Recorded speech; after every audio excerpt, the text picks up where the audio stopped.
All right, welcome everybody. It's June 5th, Wright County Board of Commissioners. Call the meeting to order. Please stand for the Pledge of Allegiance. I pledge allegiance to the flag of the United States of America and to the republic for which it stands, one nation under God, indivisible, with liberty and justice for all. So nice to hear the echo.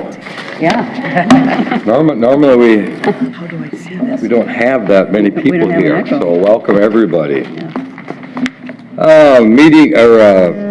Minutes from County Board meeting of June 29th. Mr. Chair, I'll June make a 29th. motion I'm sorry, May 29th. to approve May 29th meeting minutes. Second. Motion by Commissioner Houston, second by Commissioner Potter. Any other discussions? Hearing none, all those in favor say aye. Aye. Opposed, same sign. Motion carries unanimous. The agenda. Does anybody have anything to add to the agenda? Chief Deputy. Mr. Chair, members of the board, I'd like to add an agenda item to the upcoming building committee with reference to the Sheriff's Office firearms range. How about item D under consent agenda? That works for me. I'll make a motion to approve today's agenda as is with the addition of the building committee. I'll second that. Motion by Commissioner Vetch, second by Commissioner Potter. Were there any other additions? Any other questions or anything? All those in favor say aye. Aye. Opposed, same sign. Motion carries unanimous. The consent agenda. Does anybody have anything they would like to remove for further discussion? Mr. Chair, I would like to remove item B for further discussion. And then with that, I'd make a motion to approve the other remaining items. I'll second that. Motion by Commissioner Burrell to remove item B for further discussion. Second by Commissioner Houston. Any other discussions? Hearing none, all those in favor say aye. Aye. Opposed, same sign. Motion carries unanimous. Mr. Burrell. Thank you, Mr. Chair.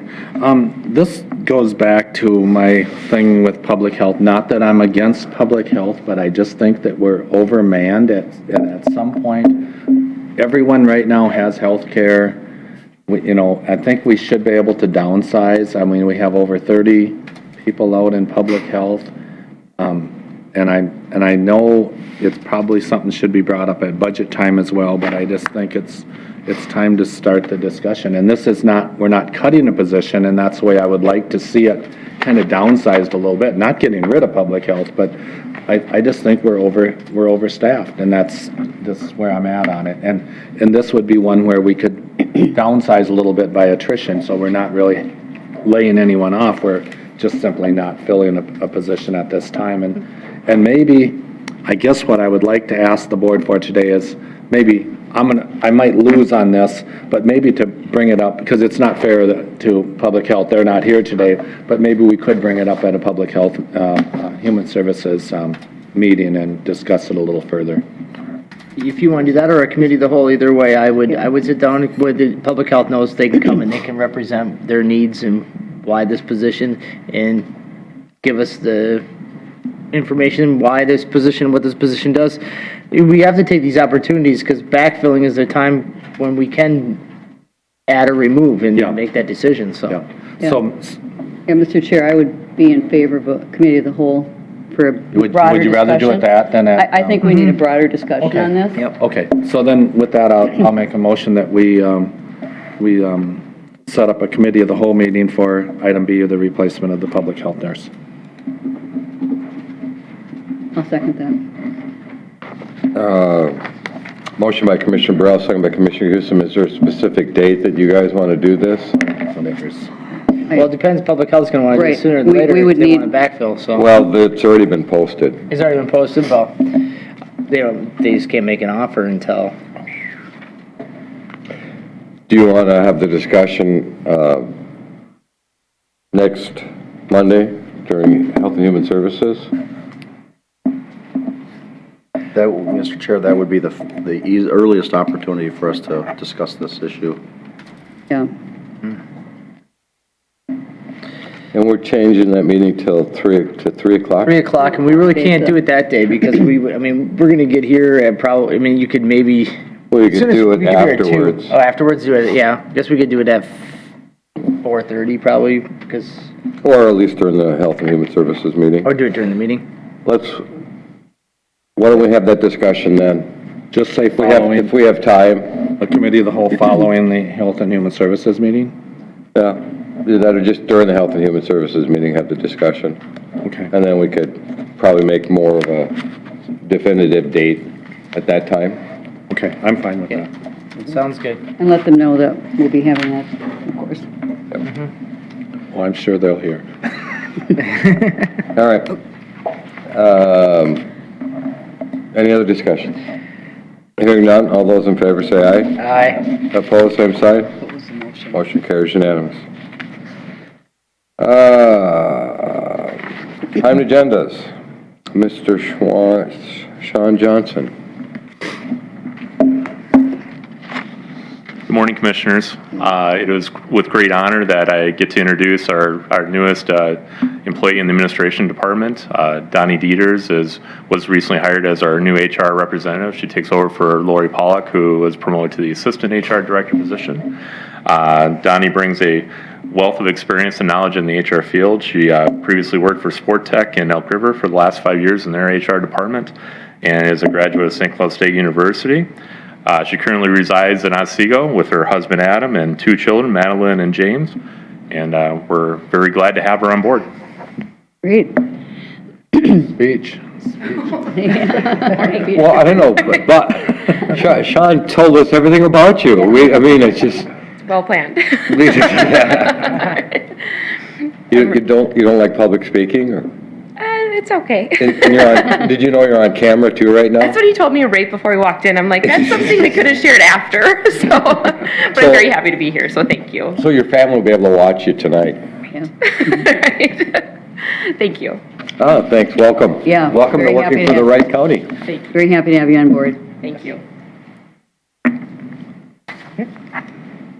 Mr. Bob Hevela, Auditor Treasurer.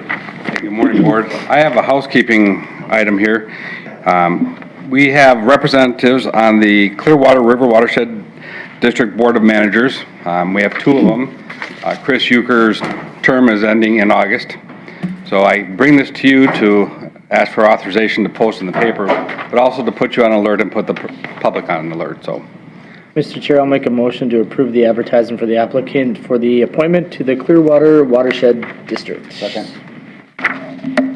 Motion by Commissioner Vetch, second by Commissioner Potter. Any other discussion? I did talk to Chris, and he is interested in continuing, so just as a point of interest. Okay.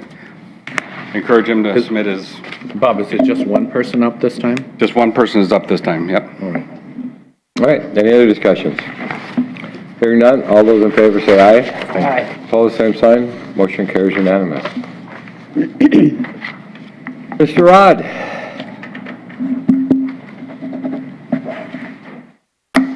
Good morning, Commissioners. Thanks for having us on the agenda this morning.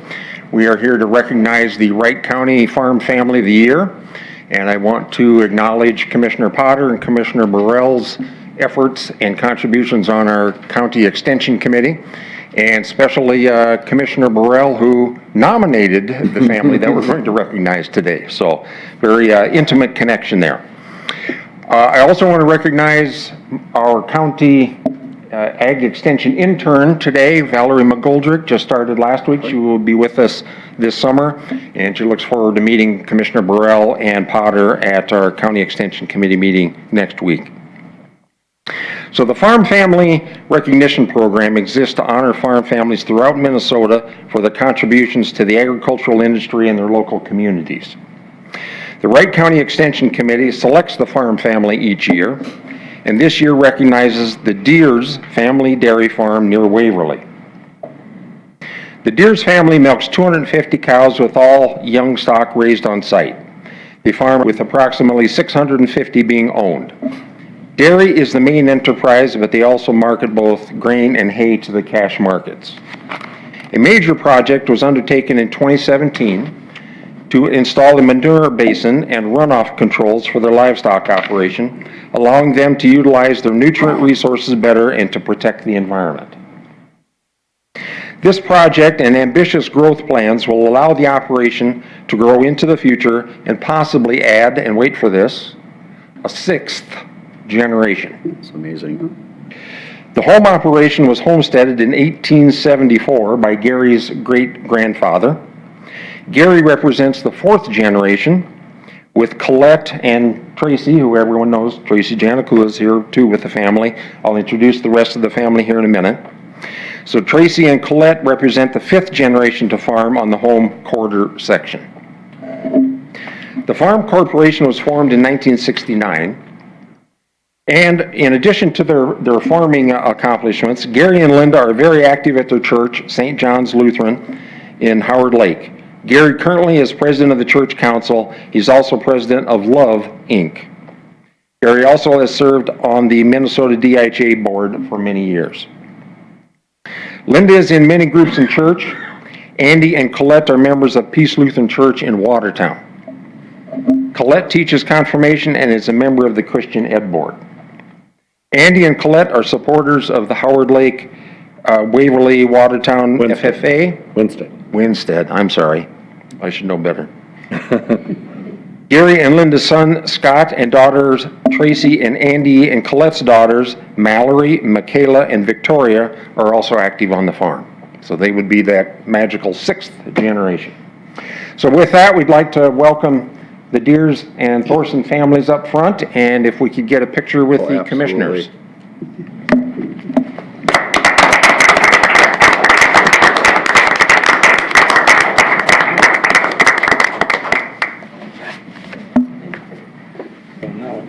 Oh, this is right up front there in the middle.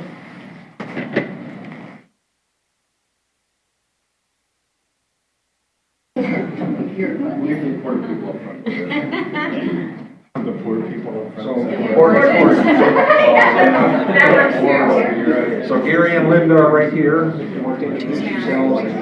Scott and Colette, and then of course Tracy. We don't want to background there. I probably need to be in the back. Okay, I'm going to walk you right through it again. Charlie's still the tallest. Get this on camera.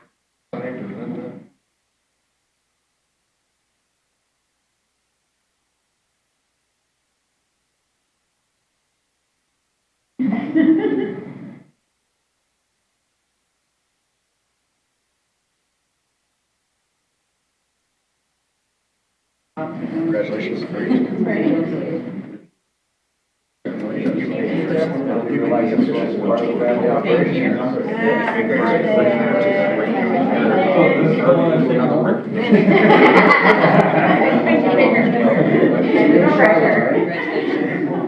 So next week we got. Hopefully after school. Oh.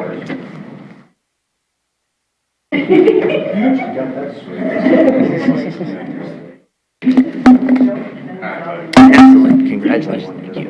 Congratulations, sir. Congratulations. These, I did. Thank you. Mark, I did want to add a comment too. That's true.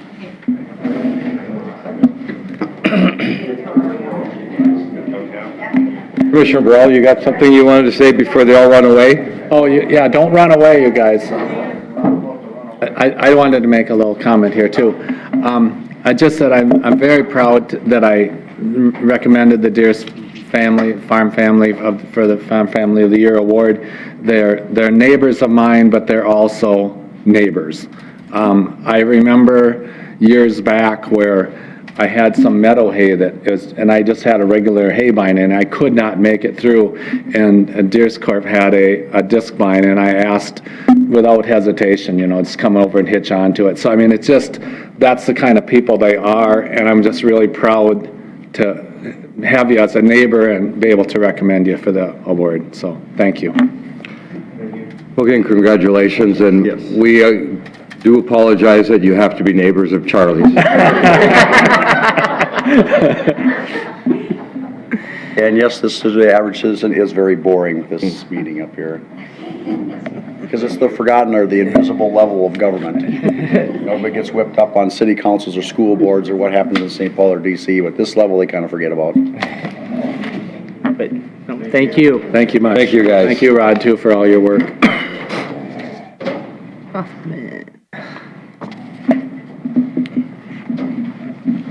Chief Deputy. Mr. Chair, members of the board, Sheriff's Office is requesting whether you call it a committee of the whole or a workshop or whatever you want to call it. We'd like to invite the county board over to the Sheriff's Office and kind of give you a rundown of the current Sheriff's Office organization, what we do, what some of the specialized units do. Basically, a walkthrough of the Sheriff's Office. We expect this to last about 2 hours.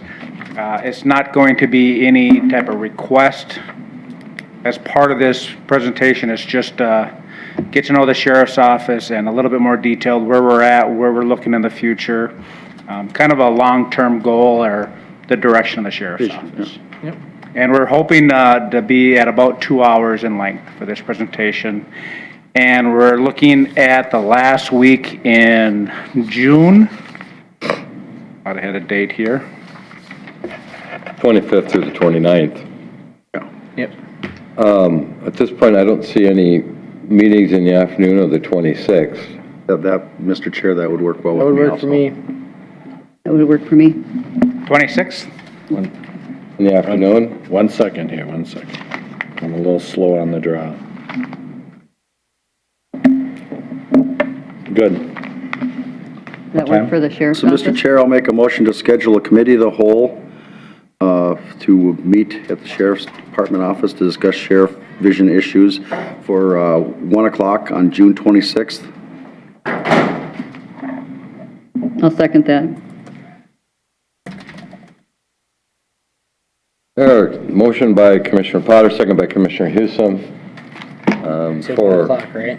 1 o'clock. meeting June 26th at Sheriff's Office at 1 o'clock. Okay. Any other discussions? Hearing none, all those in favor say aye. Aye. Opposed, same sign. Motion carries unanimous. Thank you. Thank you, Chief Deputy. Oh, second thing, second item. No, that was consent. Oh, I'm That sorry. consent. Oh, I missed it. I put it in the wrong spot.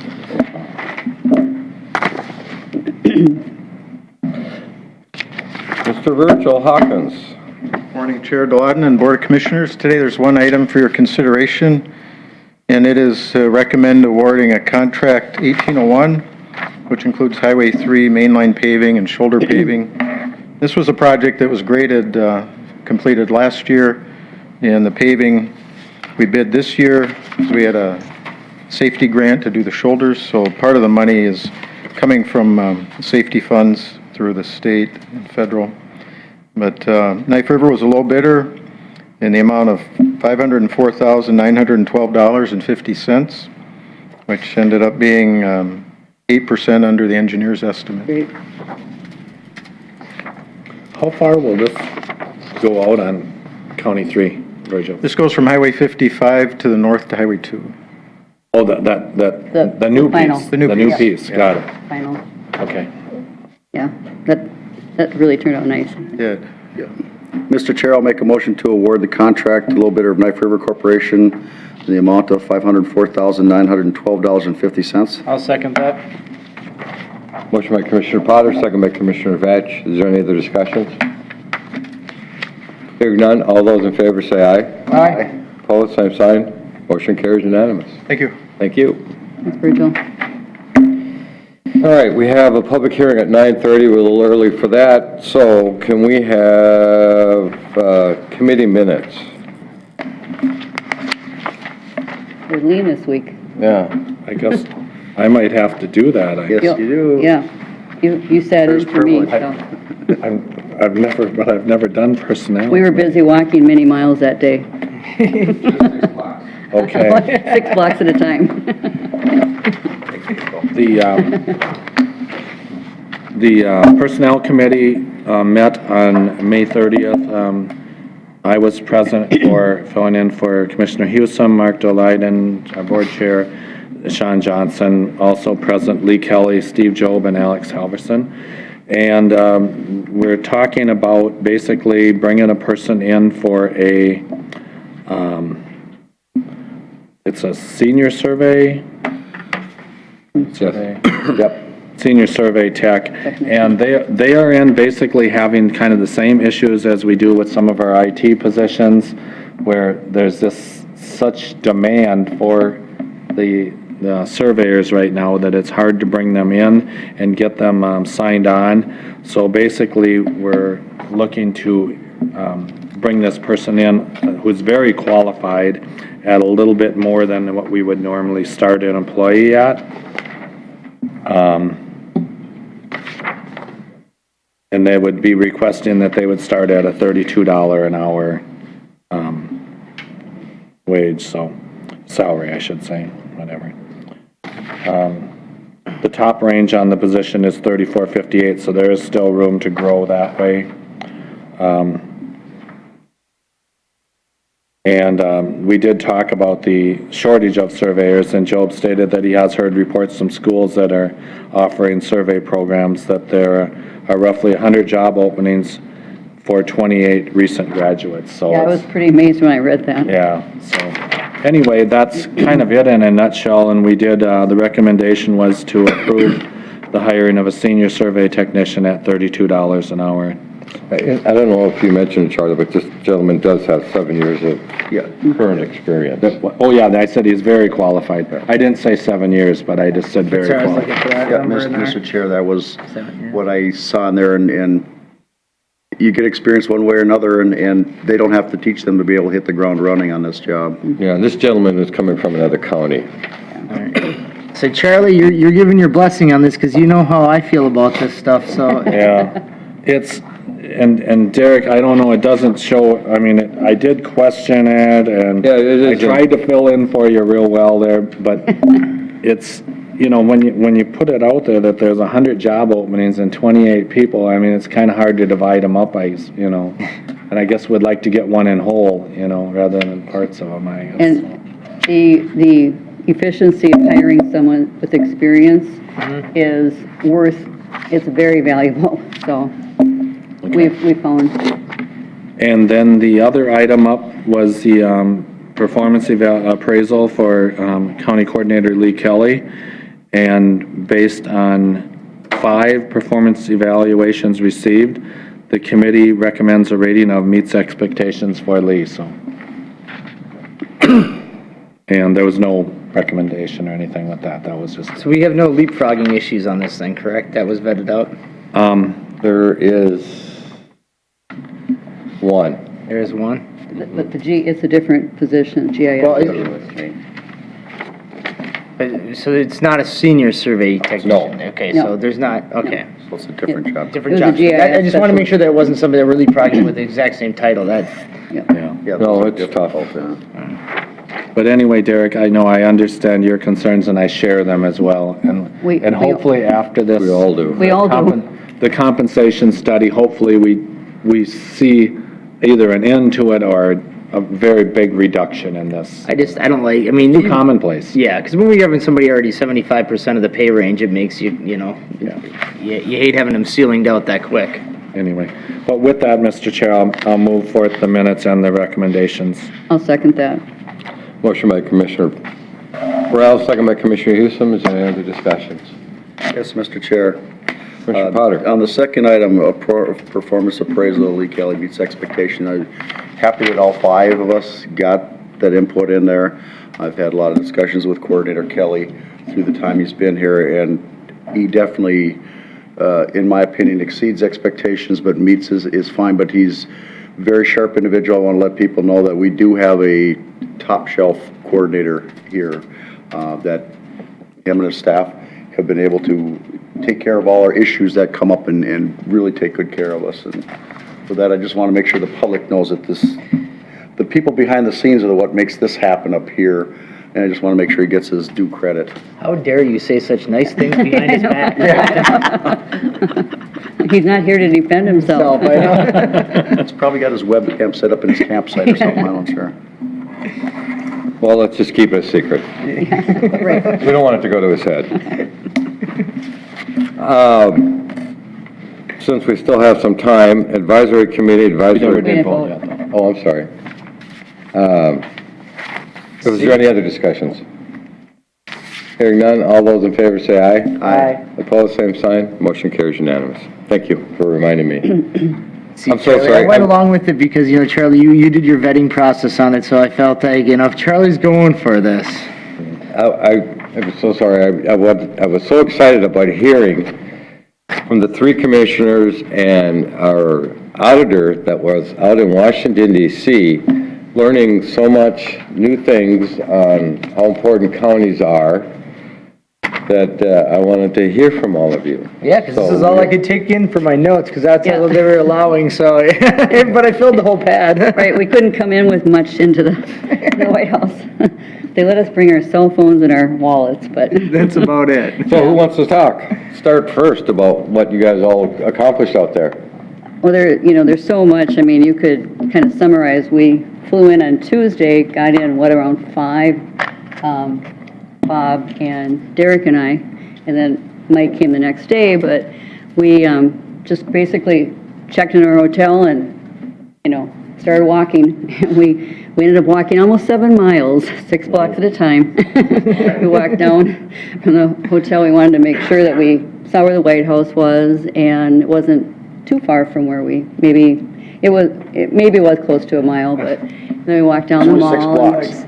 Went to the Vietnam Veterans Memorial, the Korean War Veterans Memorial, the World War II Veterans Memorial, and to the Lincoln Memorial. And so it was just, we finally stopped for dinner about, I don't know, somewhere between 8 and 9, I think. And then that was the first day, and got up the next day, and we really wanted to do some more exploring. So we went to the Smithsonian's. We didn't all stay together, but different Smithsonian's. The original building they call the Castle. I went to that one, and the American history, natural history, and then met Mike he came when I was at the aeronautical or the arts or not arts, airplanes. What's it called? Air and Space. Air and Space. Thanks. And then we went to the American Indian Museum and had lunch, and then headed over to the Library of Congress, the Jefferson Building. So that was cool. The original Gutenberg Bible is in there, and just going into Jefferson's library collection of thousands of books, and it's just really awesome. But then we can. I can talk about... Then we can talk about the White House and... So, at Christine's point, in the Library of Congress, it's one of my favorite buildings out there. It's just... The Jefferson collection, I mean, there's a library worth of books just in his part of it. And that gentleman had read pretty much every single one of them, stem to stern, all the way through. And that was just amazing there. It'd be like going to your local library here and reading every book on the shelf. It's amazing. Yep. Commissioner Hatch? Yeah, so, Wednesday night, we went to the NACO gathering, which they gave us a really good, briefing on kind of what the issues are right now at the federal level. For the audience, NACO is... National Association of County Officials, or Officers, I believe, whatever. So they gave us a good briefing on what the issues are at the federal level right now, what things we should be concerned of, what questions we should ask in our briefing on the Thursday, and they kind of gave us a snapshot of what they can do for us and how we can be involved. So that kind of led into Thursday, where we went into the White House, and the White House was... I give kind of a hats off to the Trump administration to taking this on and actually trying to connect local governments to the federal level. They took the time to educate us on how the funding goes from the federal government to the local level, and they explained how sometimes it goes through the state down to the federal level, and sometimes it's grants that go directly to us. They gave us a list of phone numbers and emails of people through all the different parts All the that are agencies. dedicated workers for county officials. They're not people for just state people. These people, and these are actually real numbers because I had to call it. I don't go through an operator system. Somebody answers these phones. So, so that's a real plus side. And I will share that sheet of that phone sheet that we got with you. Yeah. It's everything from like the Army Corps of Engineers, the EPA, just a whole gambit of the Department of Agriculture. USDA, yep. USDA. Yeah, and I Commissioner Potter had copies. Yeah, and I had Susan Virgin make us copies so And we can make sure everybody gets a This copy was, of that. this intergovernmental agency was new to the Trump administration. He wanted to bring everybody together, so you're talking about duplication of services and that kind of thing, trying to communicate about certain issues that concern maybe 2 or 3 agencies that they're working on. And so they meet as a group once a month. And so, I mean, the communication is out there. It was very valuable. I mean, it was just very valuable. What I get out of it is that we have a contact there, so if we have like Corps of Engineers with that levee in Otsego, if we have problems with that, Yep. we have somebody up there that can, on our behalf, help us, guide us through this and ask the question, why aren't you helping them? Why aren't you coming up with a solution there? In my case, it was mostly transportation, what I was interested in, and my new best friend is Anthony Bedell. Minnesota's been getting zero on Tiger grants the last few years. And now they have the new one called Build, which is leveraged with local dollars. And he took a particular, when I asked him about how we can do that, and he requested information to help us, especially in the Midwest here, because the East Coast, West Coast seems to be getting these grants all the time, and we're missing out on the $25 million of federal money that we're paying into already. We should get some of that back. So hopefully we'll be able to leverage that into getting some dollars back in our area here. I was impressed at the ones that showed up. County commissioners, also disappointed with the counties that I see down at the Capitol crying about money all the time that didn't bother to show up there.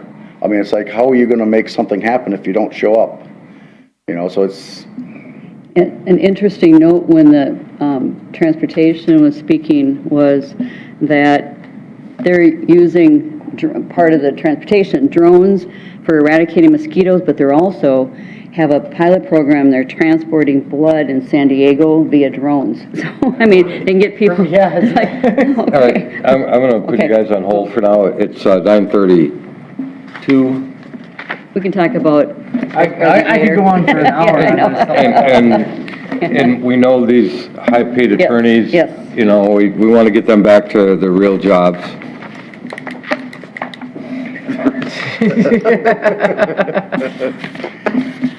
I'm looking for them. Yeah. Thank you, Mr. Chair. Members of the board, I'm here today to present ordinance amendment number 18-3, which would create Chapter 96 in the Wright County Code of Ordinances for the buffer ordinance. This is being brought forward to you at the requirement of adopting the buffer enforcement resolution that you did earlier in May. Notice of publication of this public hearing was published on May 11th of 2018. The ordinance that you have before you, I'll be frankly honest, in discussions with Bowser, they came out with what they proposed to be your ordinance, and we basically have to adopt it as they presented to us, as their draft that they gave us. So what they had as their model ordinance, I redrafted it to fit into our ordinance scheme with our numbers and our numbering methods. So this is pretty much what it is. I did try to make some amendments to the draft to try to make it better fit with Wright County, and Bowser found them and told me to change it back. So.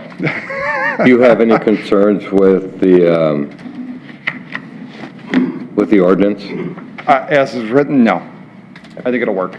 It complies with state law, the way it is. But there's still appealing processes. There is an appeal process, there's a criminal process you can go down, an administrative process we can select when it comes to it. We're leaving all of our options But a open. lot of that's deemed at the direction of the board as far as whether you want to go criminal versus the appeal and stuff. Yes. Yep, so that's what I thought. Yep. Okay, So, and this is a public hearing, Mr. Chair. all right. Mr. Chair, Oh, I should note for the record that Corinna Township was the only township that gave me a written comment, and it's the only written comment we received, and they were in favor of the ordinance. Your public, maybe? Yep, so I'll open up the public hearing at Okay. this time. Is there anybody from the public that would like to talk about it or bring up their concerns? Well, somebody's got to be first. Yep. Seems like somebody goes first, then it gets all kinds of people. Well, there's not a whole lot of people here. Well, then I'll be one. My name is Doug Triplett, and I farm in Albion Township. First of all, I was a little bit shocked to hear the attorney say that Bowser says you cannot change the verbiage. I think that's what I heard you say. Pretty much. Well, I can tell you other counties, Stevens County, for example, is one that I know of, and I can give you the commissioner's name and so on if you want to contact him, did change it for the maximum fine. Bowser put out an announcement a couple months ago that was on TV and radio, which their attitude is, if you don't do what we want you to do, we will put you in jail and we'll take your farm or land, whatever it is. Well, they quickly protracted that the next day. I think that if you check with other counties, and I have to guess that behind the scenes you probably are, they are making changes to that. So I would ask you to look at it a little closer.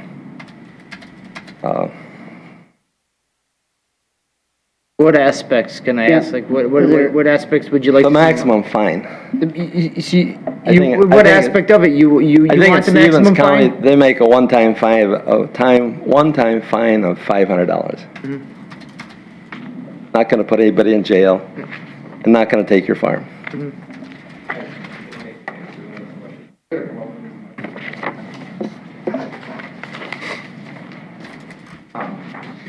Why don't you, Matt, state your name? Oh, Matt Detchen. We're here with Wright County. We'd spoken yesterday. We actually elected to do the $200 penalty, so it's much lower than the $500 per parcel. So that was the lowest Bowser would let us go. But we also have the opportunity, it would be a misdemeanor charge as well, so you can do the administrative penalty, or you can do, be a misdemeanor charge for that. We too. chose the administrative penalty, either or. At your discretion, yeah, you Yeah, can choose. discretion, But yeah. for the fine to be, and that's after, an extended period, so after a notice is given to us by Soil and Water. Because that's over past an 11-month period, or over a 12-month period. Yeah, for the first 11 months after we send out a corrective action notice, there's no penalty. And then after that, that's when it starts to accrue to where it's a maximum of the $200. Because essentially, you'd have to be 2 years out of compliance before you'd actually start to see the maximum penalties start to... Pretty close, yeah. Yeah, and there are some other counties, like you said, that did elect to do the $500, but we thought it was best to stick with the $200. So, which was the low end, or the lowest we could go. Well, wasn't the idea too, with us trying to take this over, was to have more local control That was instead of right. having the That's- state yep. saying, Right. this is what you're gonna Yeah. do. We wanted more flexibility. Talking with other counties and recognizing that they have that control, so they didn't have to let the state just do as they will. We felt that we could work with our people better by having this. I like your response about the local control. You can see with my gray hair in advanced years, this is the first time I've ever come to a county commissioners meeting.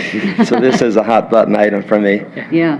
And I think that we just see so many instances with the government, especially now with DNR as the enforcement division. They're right and you're wrong. I'm going through an appeal process with some determination they made back in 79 and 80. Wow. You have to go to a lawyer because so I asked the person from DNR how it starts with an appeal person. Comes out and looks, and he goes back to 79, 80. I said, well, they made the rule. You're showing him maps from 60. They made the rule in 79, 80. And the rule says that, I guess I got a notice. Do I remember 38 years ago if I got a notice? I'm sorry to say I don't. I got a good memory, but not that good. Mr. Chair, one of the problems they had with that, because I've had that happen before with other people, is if they didn't send it certified mail where you had to sign it, that'll get thrown out really quick, because if they sent the notice via mail, it might not have gotten to you in the first place.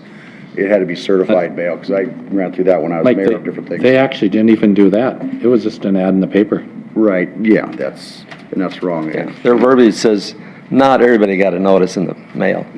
but there was something in the paper, so that's their fallback position. So when they come and you talk to DNR, they come and they say, so I ask them, what's the appeal process? How does this all work? Well, he comes out and looks, and if I don't agree, I write a letter. And he said he'll write a letter, it'll go to another DNR person. And then he'll interpret. Well, you know how it is in a big organization, go along, get along. So you wonder how that's going to work. What's the next step? Oh, you have to take us to court. The DNR makes the rule, interprets the rule. You as a private individual, you have no outside person that's going to review it, except a lawyer, and they have staff attorneys, and you know, you have to get your own attorney, and you know what that's going to cost, so you really don't have much of a chance with them. But I'm getting off the subject, so. Mr. Chair. Thank you for your listening. Yeah, thank you. Mr. Chair, I'd like to address this. I have been a victim of an overreaching government agency doing things like this, and if they don't like what you're doing, they'll start all of a sudden, Bowser will get the DNR and the U.S. Fish and Wildlife, the Clean Water Act, the Domestic Birds of North America, and I'll core everybody on you. Army Corps. And I spent a lot of money defending myself. Technically won. I can't say the victory. It was $185,000 later. That's a lot of money over overreaching government. And I'll make this promise to you as long as I sit here. Any government agency that overreaches and tries to go after your property will have to come through me first, because there's no way in God's green earth I'm going to let that happen, because that's your land, that's not theirs, and the Constitution protects us from undue government restriction and burden. And I take that part serious, and I think sometimes when they do these overreaching, what you do what we say, otherwise we're going to take your farm. Not past me, it's not going to happen. I'll go down to the legislature and I'll make them get defunded before that's ever going to happen to any people in here in Wright County. Anybody else in the public?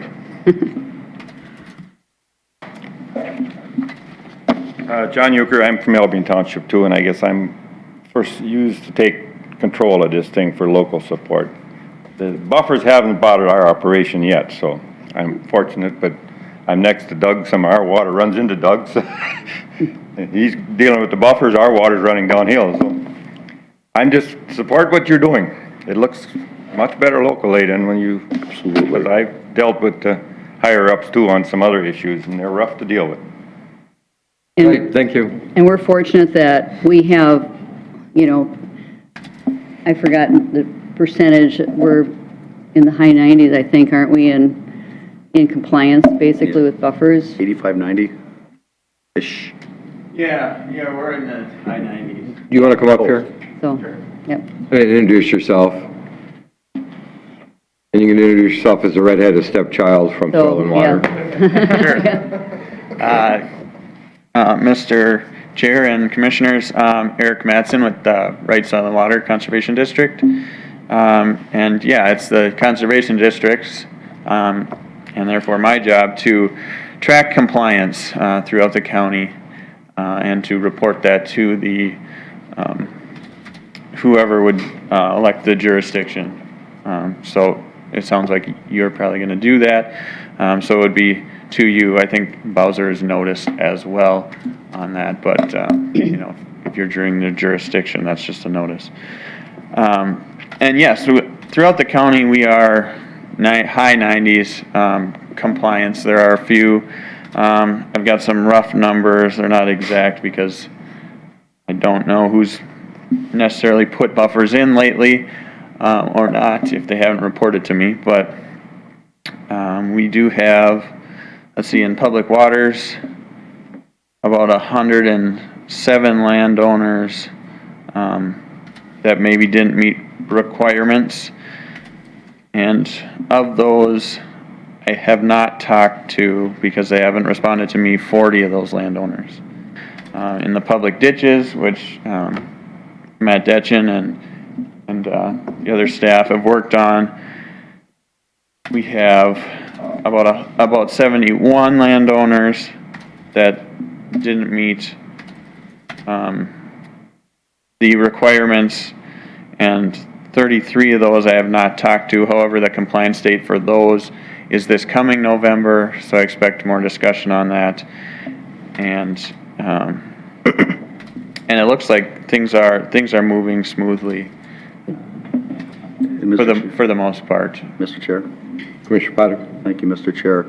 I'd like a pledge out of Soil and Water that we're going to go 110% to help these people that are not in compliance, instead of waiting until the last minute and then starting sticking them with fines that long before we get to that deadline, you're gonna come back before us and say, okay, I got farmer A, property owner B, that we're having a hard time communicating with, so we have a opportunity to get them before they start going through that process, because most people aren't gonna be able to afford a $600 an hour lawyer to defend themselves on this. You know, and I just wanna make sure that Soil and Water is gonna go over and above and beyond to help these people, A, understand the process, B, become comfortable with what they need to do to be compliant, so they can avoid themselves a lot of headache later. Right, yes, I agree. I think that's the whole point of my role and of you guys electing the jurisdiction for local control. That's the idea, is that we can have more, or try to have more communication without having to go to the, Legal road. to the top rung right away. So my next point is that if you have somebody that's being difficult to work with or difficult to communicate with, you're gonna let us know so we can assist to try to get these landowners, long before we get down that litigious path, we can get something solved. Right. So I've made several attempts to contact people, very good responses for the most part. There's a handful that I've just never talked to. I'll try and review those again.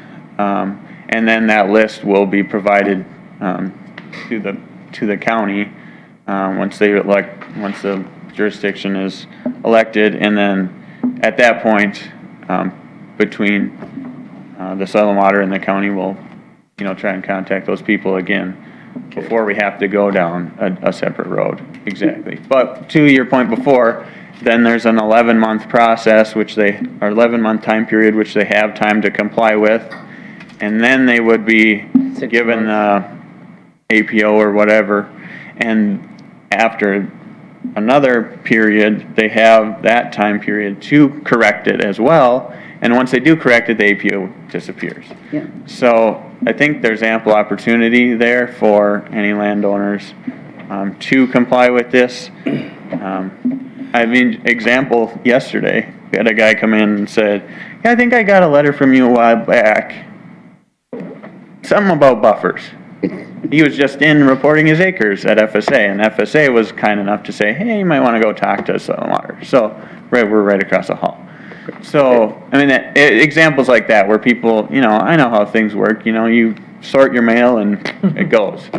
I know how that works. So I don't want to get anybody in trouble. I don't want to have to collect any fines at all. I just want to get compliant across Where the I'm going with this is even on the manure storage, a couple farmers that are up there in years, they're not going to understand all these new regulations, and it's going to be tough to tell them you got to spend $25,000 because you got 20 cows there.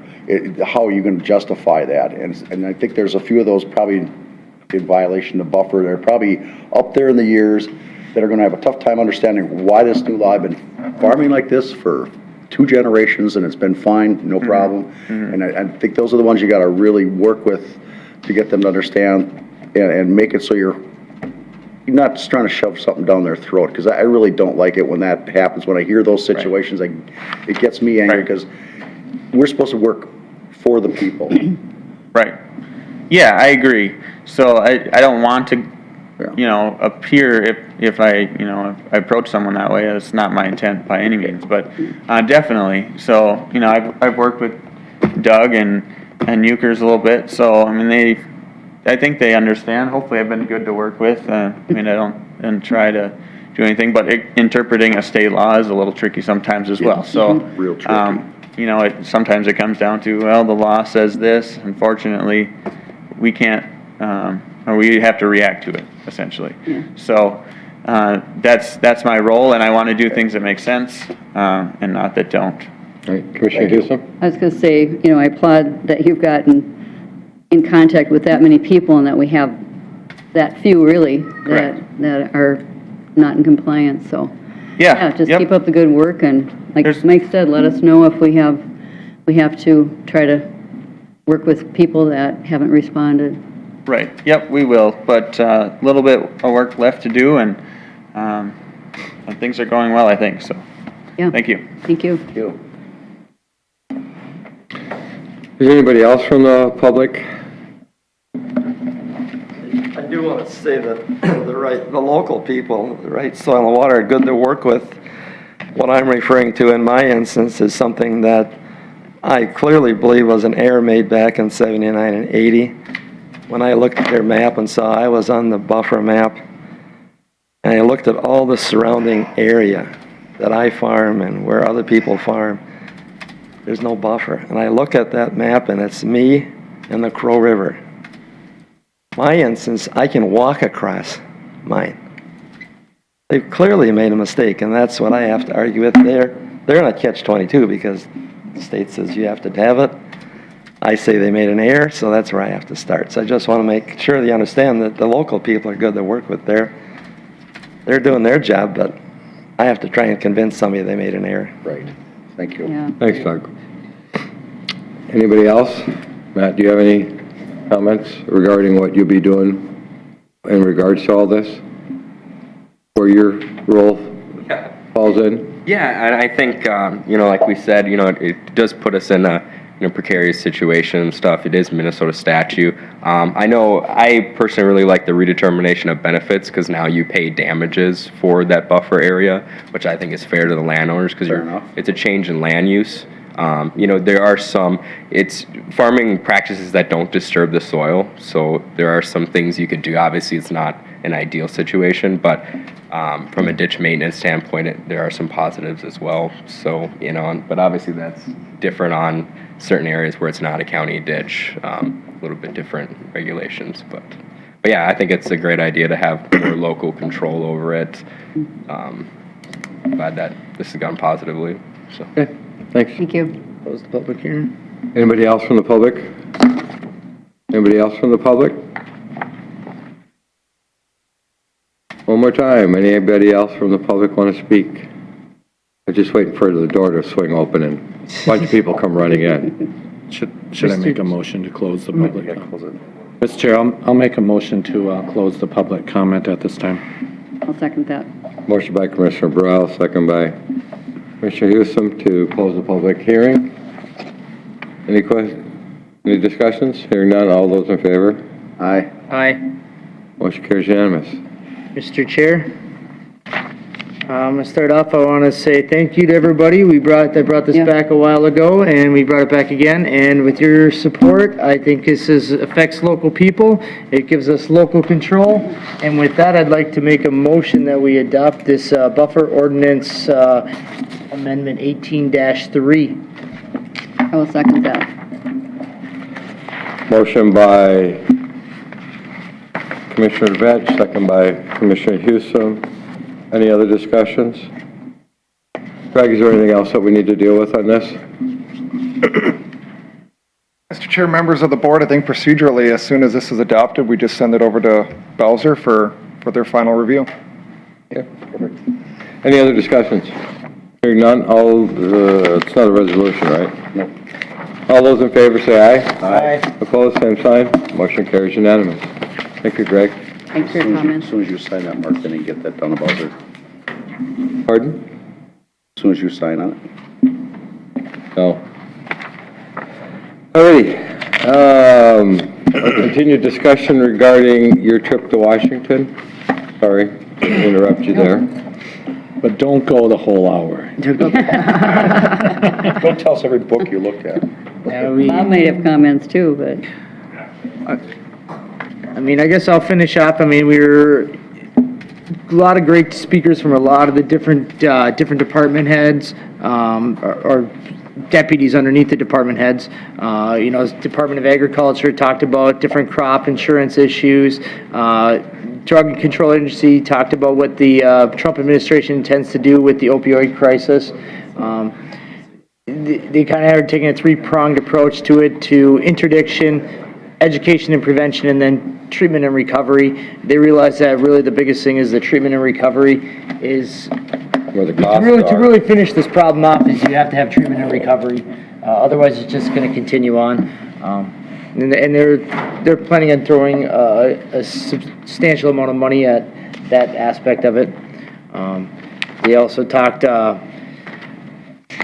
I'm sorry, I'm going through my notes real quick here. The talked about the new build grants, and they increased funding, that amount of money, I think it was upwards of $1.5 billion over each year for like the next 3 years. It was a substantial amount of money, almost double what it was in years previous. We had the wonderful presence of Mike Pence dropped in, and all of the meeting stopped. Well, he stopped in and gave us a short, I don't know, probably 10-minute little talk, which was very, very nice, very cool. Guess I'll let Bob, if you have anything else to add. Yeah, I appreciated being able to go. I was equally impressed that there were other auditor treasurers there. It is nice that we get involved with AMC here at the state level, but to get involved at the national level with NACO, to have a chance to step out of line and see the things coming at us, we react really well to things that are coming down to us, but a chance to step out and see the stuff coming. Like Mike said, impressed me the most was their welcoming of the local officials. They knew their county commissioners and elected officials. They want us to get engaged at the White House, so that was impressive. That's good to hear, because duplicating things happen so much. Yep. And Vice President Pence said, this isn't one and out.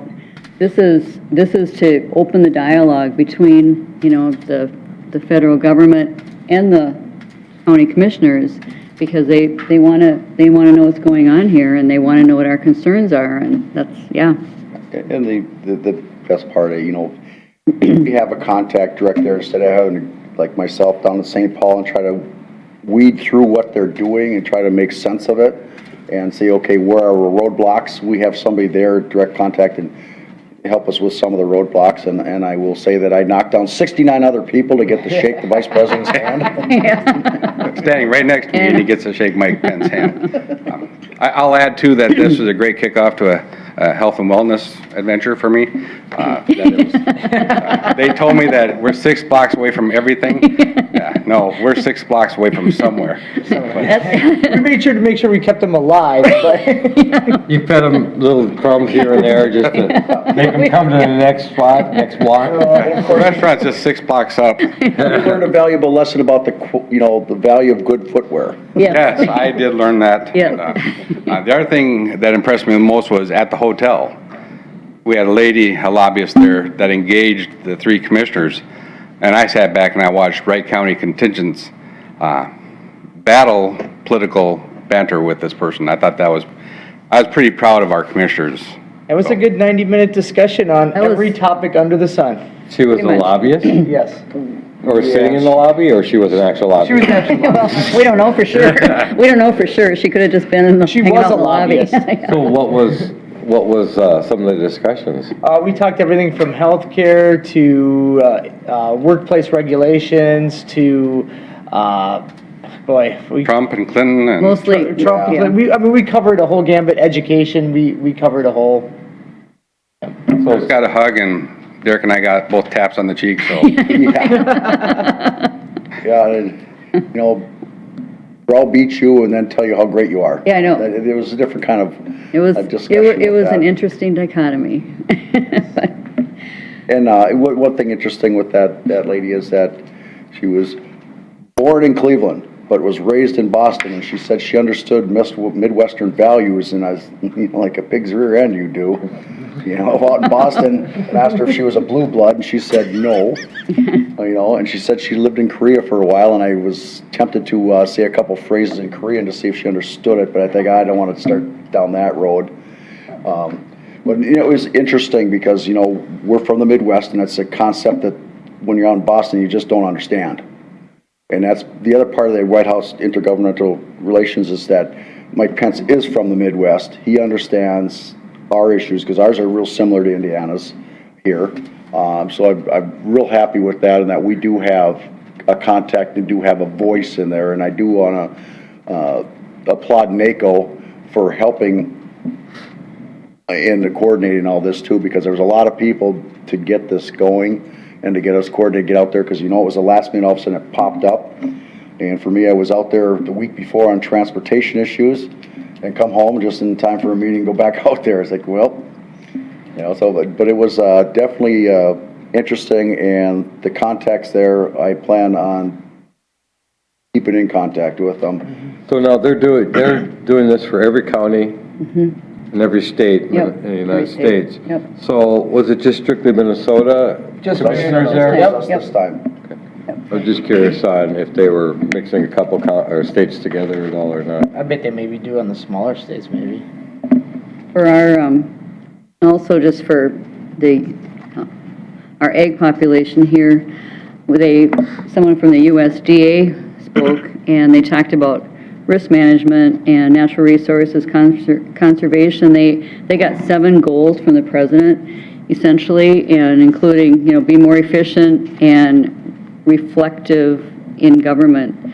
So they're looking at, the lean processes, the empowering employees, empowering farmers, but also number 1 is rural broadband. So getting broadband to the rural communities, that's one of their number 1 priority, essentially. They did get notice that mental health issues were the number 1 in the state of Minnesota, and I think they're hearing that from all over the country. Yeah, they are. We need to do something about this. Well, and they shared when they talked about the drug control, that there was, in 2016, 64,000 died of opioid overdoses. And they just had this I think a trooper stopped a vehicle in Nebraska, and he had 118 pounds of fentanyl, and a lethal dose of fentanyl is a Tylenol. So, but in that bust, there was 20 million lethal doses of fentanyl that was recovered. So it's a scary deal. Yeah, so Very just good trip, overall. and I think you'd be very pleased with it was a very, very, very worthwhile. And a lot of commissioners asked questions, and they answered them, and they, wrote it down, and so, yeah. Yeah, I mean, if we get invited again, who's ever on board at the next time around, I would encourage them to go. Definitely. Absolutely. definitely. The air flight back maybe was a different story though, but Yes, we were just a little frustrated trying to get out of Washington. First our plane was delayed an hour, and then we sat on the tarmac for 2 hours and 40 minutes, right, before we could get off, and they said we're going to be returning to the gate, and then they kind of canceled that, and all of a sudden they said they want us off the ground. It's like, okay, let's go. We had a thunderstorm, so that was one of the delays after everyone getting delayed, and then we were all piled up to try to get off, and yeah. It wouldn't have been so bad if the air conditioning was working. And the air conditioner, so we're kind of, sitting with our partners on either side of us. Alrighty. Does anybody else have anything to add? I'm gonna also, just for my, yesterday I met with the Trailblazer Group. It looks like we are pretty much about have a JPA agreement drawn up here. I'll be probably sometime over the next couple months. It's going to be about 6 weeks till we get all the legal stuff drawn up. It'll be coming before the board for a vote. It won't take effect until January 1. Then at which time in January 1, the WCAT group will make an adoption to turn them into a advisory committee. But that's just kind of a heads up of where we're at. So. And what did we do yesterday afternoon, Commissioner Vetch? Oh, yes, we had the ribbon cutting. Myself and Commissioner Potter were over in St. Michael for the Fallon Overcross. Great turnout. There was probably, over Monticello, the Fallon Overcross. But there was like how many, 30 people? 30 people. There's 30 people. It was a good group, good, not a sport. Good. And the Fallon Avenue overpass, it's just east of Highway 25, probably about a half a mile. The beauty of that is it's projected to alleviate 3,500 cars a day off Highway 25, which anybody who drives in Monticello knows that if you're not at a stoplight on 25 during rush hour, you are not getting across from one side to another. And it's just, even former Commissioner Swatsky noted how when he first was on board, the time it took him to get here versus the last few years, how much difference it was. It more than doubled his drive time to get here. Oh, yeah. And it's something that's long overdue. It was part of a study done almost 30 years ago. in the making here, so it's, even though some people were not overly thrilled with it, they thought that bridge didn't mean much of anything, but it's been part of the group, and it is buying MnDOT a little bit of time for Highway 25 Coalition to get a better solution for that in the future, because as Monticello's population, say it doubles, which it's more likely going to by 2040, if we don't address that issue now, it's gonna be impossible to get around that town. It's much needed. And the plus side of it is, I mean, they're expecting to have it open by the end of the September, October, so, yep, somewhere between, October and November, they're gonna have it open for driving across. They'll be just doing the cosmetic stuff in 2019, but it's expected to be completed this year, which is fantastic. So, Anybody else have anything to add? Commissioner Burrell, when is the county fair? July 18th to July 22nd, it's early this year. Mark that on your calendar. It's on the calendar. Anybody else have anything?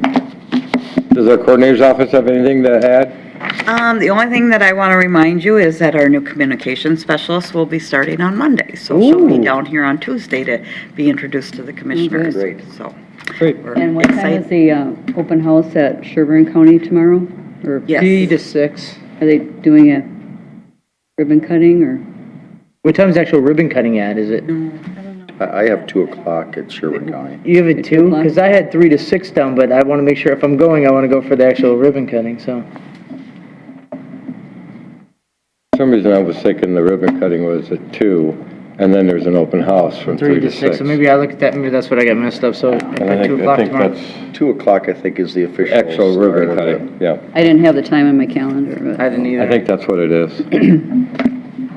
Alrighty, Alrighty. nobody else? We are adjourned at 10:07. An 11 o'clock meeting? 11 o'clock meeting?